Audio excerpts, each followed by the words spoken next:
S&P 500만 꾸준히 사면 된다고 생각하시나요? 저도 처음엔 그렇게 믿었습니다. 그런데 시장이 무서운 건 잠깐 떨어졌다가 오르는 때가 아니에요. 1년 넘게 계속 꺾이는 구간입니다. 그때는 멘탈이 먼저 무너집니다. 오늘 영상은 딱 세 가지만 가져가시면 되는데요. 첫째, 왜 전설적인 투자자들이 채권을 포트폴리오에 넣으라고 했는지. 둘째, 채권이 무엇인지. 셋째, IRP 같은 계좌에서 채권으로 투자 실전 연습하는 방법입니다. 워런 버핏은 유언장에 S&P 500을 90%, 단기 국채를 10% 사라고 남겼습니다. 주식만으로는 사람이 끝까지 버티기 어렵다는 거죠. 그럼 왜 그럴까요? S&P 500이 크고 길게 무너졌던 시기를 보겠습니다. 첫 번째로 2000년 닷컴 버블 때예요. 2000년 3월부터 2002년 10월까지 2년 반 동안 고점 대비 70% 넘게 하락했습니다. 두 번째는 2008년 금융위기 때인데요. 2007년 9월부터 2009년 3월까지 1년 반 동안 지속적으로 하락했어요. 이때 시장에서 접하게 되는 뉴스는 어떤 것들이었냐? 미국의 시대가 끝났다. 자본주의 역사상 최악의 경기 침체다. 언제 끝날지 모른다. 여기서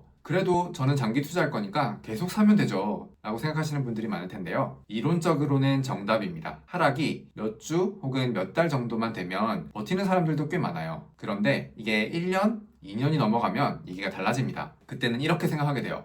혹시 내가 틀린 건 아닐까? 정말로 이번엔 회복을 안 하는 건 아닐까? 그냥 잠깐 현금으로 피했다가 나중에 회복하면 다시 투자하면 되지 않을까? 이런 생각이 드는 순간 사람은 계속 산다가 아니라 멈추거나 팔거나 계획을 바꾸게 됩니다. 가까운 사례로 간접 체험을 하나 해볼게요. 한국에서 모두가 아는 삼성전자로 생각해 보겠습니다. 대한민국의 대표적인 우량주니까 많은 사람들이 장기 투자하겠다고 삼성전자를 모아갔었죠. 그런데 2001년 7월에 고점을 한번 찍은 다음에 1년 내내 빠졌습니다. 그리고 그 끝물에 뉴스는 어땠었냐? 아마 생각나실 거예요. 삼성전자 이제 한물 갔다. 이런 뉴스가 도배가 됐습니다. 물론 지금이야 저점 대비해서 3배 정도 올랐으니까 역시 삼성전자야. 결국 우량주는 장기 우상해야 한다. 이렇게 얘기하면서 우량주 장기 투자가 정답이라고 말할 수 있겠지만요. 하락하던 1년 동안은 어땠을까요? 계속 떨어지고 끝났다는 뉴스만 보면 꾸준히 모으는 장기 루틴을 정말로 지키기 어려울 거예요. 그래서 필요한 게 포트폴리오입니다. 쉽게 말하면 한 바구니에 다 담지 말자는 건데요. 가장 기본적인 포트폴리오 조합이 주식과 채권이에요. 영구 포트폴리오나 올웨더 포트폴리오처럼 유명한 자산 배분 전략들은 채권 비중이 25%에서 40%까지 됩니다.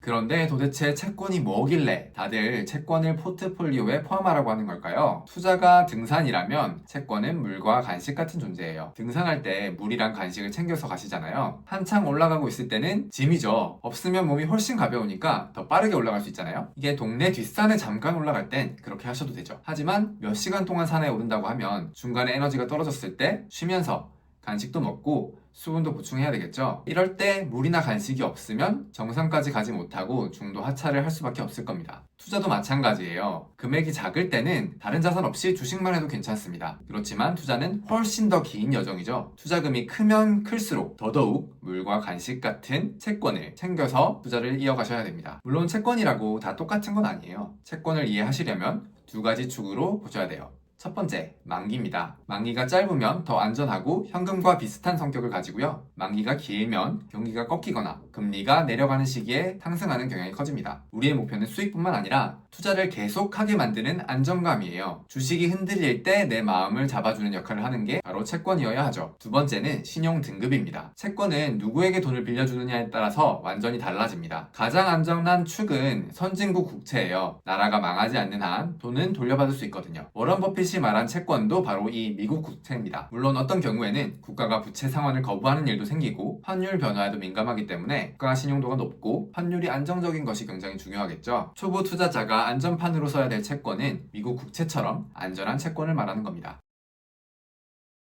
그렇다면 채권 가격은 왜 흔들릴까요? 채권은 쉽게 말하면 돈을 빌려주고 이자를 받는 계약서예요. 이 계약서의 가치는 금리에 따라서 바뀌게 됩니다. 금리가 오르면 채권의 매력이 줄어들어서 가격이 떨어지게 되고요. 금리가 내리면 기존 채권의 매력은 올라가서 가격도 상승하게 됩니다. 은행이 연 3%를 준다고 가정해 볼게요. 믿을 만한 친구가 연 5%로 돈을 빌려달라고 한다고 해볼게요. 그러면 은행에 빌려주는 것보다 친구한테 빌려주는 게 더 매력이 있겠죠? 그런데 갑자기 은행이 연 10%를 준다고 상황이 바뀌었어요. 그러면 친구의 5% 계약서는 매력이 떨어지겠죠? 그래서 그 계약서를 싸게라도 팔고 싶다라는 마음이 생기게 되는 거죠. 이게 금리가 오를 때 채권 가격이 내려가는 이유예요. 이렇게 가격 변동성을 말씀드리면 많은 분들이 질문을 하기도 하는데요. 채권은 안전하다고 하지 않았나요? 그런데 왜 어떤 채권은 크게 떨어지나요? 이 변화를 설명하기 위해서 아까 만기와 신용등급을 말씀드렸는데 워런 버핏이 추천한 건 이렇게 가격 변동성이 크지 않은 만기가 짧은 미국 단기 국채예요. 가격 변화가 큰 채권은 만기가 길고 신용등급이 낮은 채권들입니다. 다른 자산 배분 포트폴리오에서는요, 장기채를 많이 선택합니다.